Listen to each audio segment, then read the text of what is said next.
जब भी pro wrestling में किसी तरह की विनिंग स्ट्रीक बुक की जाती है तो उस स्ट्रीक को मनोरंजक और उत्सुकता बढ़ाने वाला होना चाहिए।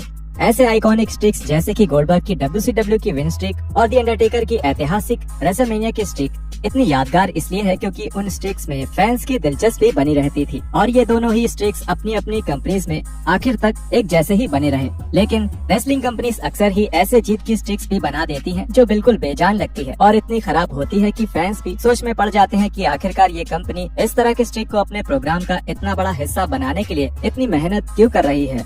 चलिए अब देखते हैं रेसलिंग की ऐसी ही 10 जीत की स्ट्रीक्स को जिसमें किसी को दिलचस्पी नहीं थी। Number 10, veto.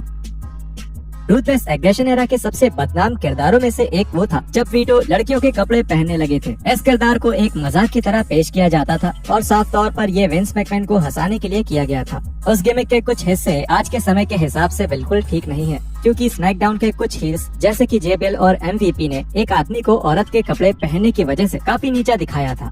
हालांकि ये गिमिक सिर्फ एक मजाक के तौर पर बनाया गया था, लेकिन इसमें वीटो को अपने पूरे करियर का सबसे सफल रन मिल गया। वीटो लगभग 4 महीनों तक लगातार जीतते रहे जो कि काफी बड़ी बात है, लेकिन फैंस को वीटो की हार जीत के रिकॉर्ड से कोई भी फर्क नहीं पड़ता था। वीटो की ये जीत का सिलसिला स्मैकडाउन के एक आम एपिसोड में अचानक ही खत्म हो गया जब उन्हें एलाइजा बर्क ने अपने साथी सिल्वेस्टर टर्के की मदद से हरा दिया था। Number 9, Vladimir Kozlov. जब 2008 में WWE ने व्लादिमीर कोज़लोव का डेब्यू करवाया था तब उन्हें व्लादिमीर से बहुत उम्मीद थी। WWE चाहता था कि कोज़लोव कंपनी के अगले टॉप हील बने और जब तक कोज़लोव अपने मुकाम तक पहुंच ना जाए तब तक WWE रुकने वाला नहीं था। इसमें दिक्कत ये थी कि कोज़लोव का अंदाज करिश्माई नहीं था और उनके मैचेस भी बिल्कुल खराब हो रहे थे। ऑडियंस की कोज़लोव में किसी भी तरह की दिलचस्पी न होने के बावजूद भी WWE ने उनका प्रेजेंटेशन बिल्कुल वैसा ही रखा और कोज़लोव कई महीनों तक लगातार जीतते रहे। आखिरकार कोज़लोव 2009 में नो वे आउट पे पर व्यू में हार गए। पिनफॉल से हुई ये हार उन्हें एक एलिमिनेशन चैम्बर मैच में मिली थी जिसमें कोज़लोव को द अंडरटेकर ने हरा दिया।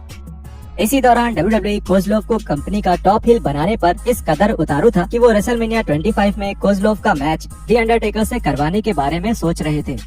इन सब प्लान्स के रद्द होने से पहले WWE और खास करके विंस मैकमैन ये भी सोच रहे थे कि कोज़लोव ही द अंडरटेकर का लेजेंडरी स्ट्रीक खत्म करने वाले रेसलर होने चाहिए और ये बात खुद द अंडरटेकर ने ही बीटी स्पोर्ट के साथ एक इंटरव्यू के दौरान बताई थी। जब तक हम रेसलमेनिया तक पहुँचे हमें पता चल चुका था कि आखिर क्या होने वाला है, लेकिन मुझे लगता है कि उनके मन में कुछ लोग थे जिनसे वो ये स्ट्रीक खत्म करवाना चाहते थे। व्लादिमीर कोज़लोव, उन्हें वही चाहिए था। Number 8, Rusev.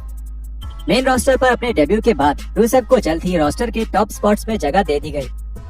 रूसेव लगातार मैच के बाद मैच जीत रहे थे और हालांकि रिंग में उनका काम काफी अच्छा था, लेकिन उनका किरदार थोड़ा विवादित था और उसकी वजह से फैंस को रूसेव में किसी तरह की दिलचस्पी नहीं थी। अच्छी बात ये रही कि भले ही रूसेव की स्ट्रीक तेजी से आगे नहीं बढ़ रही थी, लेकिन जिस तरह से उनकी स्ट्रीक टूटी थी वो यादगार बन गया। रूसेव रेसलमेनिया 31 में जॉन सीना से अपना US टाइटल हार गए थे और अगर किसी रेसलर की स्ट्रीक टूट रही थी तो इतने बड़े रेसलर के हाथों ऐसा होने में कोई शर्म की बात नहीं। Number 7, tank Ebert. WCW के मुख्य लेखक के तौर पर विंस रूसो के सबसे बदनाम प्रोजेक्ट्स में से एक है टैंक एबर्ट। एबर्ट असल में एक MMA बैकग्राउंड से आते हैं और रूसो को लगता था कि एबर्ट कंपनी के लिए बहुत पैसा कमा सकते हैं। एबर्ट को लगातार जिताया जा रहा था, लेकिन WCW ने अचानक ही नाइट्रो पर सिड विशियस से उनकी हार तय कर दी।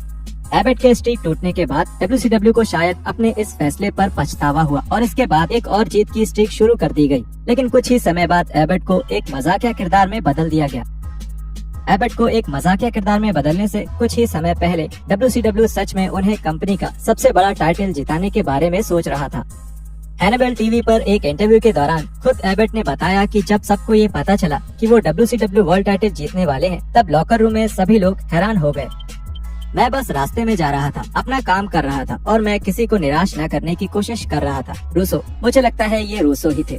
मुझे बताया गया था कि वो मुझे WCW हैवीवेट चैंपियन बनाने वाले हैं किसी तरह के बैटल रॉयल में और मैं ये जीतने वाला हूँ। फिर सभी लोग हैरान हो गए और कहने लगे मैं इस खेल से नहीं हूँ, मुझे ये नहीं मिलना चाहिए। तो दिन के अंत में उन्होंने सिड विशियस से कहा कि मैं उनसे हारने वाला हूँ। उस बात पर बहुत गर्मा गर्मी हुई थी।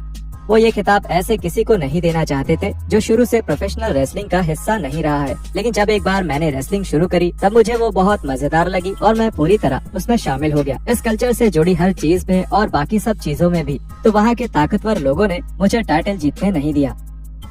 नंबर 6, मैनसूर। WWE में मैनसूर की जीत की स्ट्रीक रेसलिंग जगत में एक मजाक बनकर रह गई थी। मैनसूर ने लगभग 49 मैचेस लगातार जीते थे और ऐसा मजाक चलता था कि जब भी WWE का सऊदी अरेबिया में कोई पे पर व्यू होगा तो मैनसूर की जीत पक्की होगी, चाहे उनका सामना किसी से भी हो। रेसलिंग ऑब्जर्वर न्यूज़लेटर के मुताबिक इस स्ट्रीक को इसलिए बनाया गया था ताकि सऊदी अरेबिया में WWE के लिए फायदे के लोग हमेशा खुश रहें। मुस्तफा अली ने मैनसूर की स्ट्रीक को तोड़ा था और टॉक स्पोर्ट के दौरान एक इंटरव्यू में मैनसूर के मुताबिक वो स्ट्रीक ऐसी कुछ नहीं थी जो कि WWE जानकर कर रहा था। वो सच में कुछ भी नहीं था। मुझे याद है जब मुझे समझ आया कि मैं हार नहीं रहा हूँ तो मैंने सोचा ये अजीब है, यहाँ चल क्या रहा है। और फिर किसी फैन ने कहा, क्या तुम्हें पता है तुम पिछले साल अगस्त से अभी तक हारे नहीं हो, तुम्हारा स्कोर 30 और 0 है। और मुझे वो नहीं पता था। तब मैंने सोचा कि इसका फायदा क्या है। बात यहाँ तक पहुँच गई थी कि मैं सच में ऑफिस में उन लोगों के पास जाता था, मैं नाम नहीं लूंगा, लेकिन मैं उनके पास जाकर कहता था प्लीज मुझे हारना है, मैं आपसे मिन्नत कर रहा हूँ, मुझे इस रेसलर को जिताना है। और वो कहते थे नहीं। मुझे लगता है कि एक चीज जिसका इससे कुछ लेना देना हो सकता है वो है विंस मैकमैन के साथ मेरी बातचीत जो सऊदी अरेबिया में हुई थी, जब उन्होंने कहा था कि हम तुम्हें मेन रोस्टर में लाने के लिए तैयार करने वाले हैं।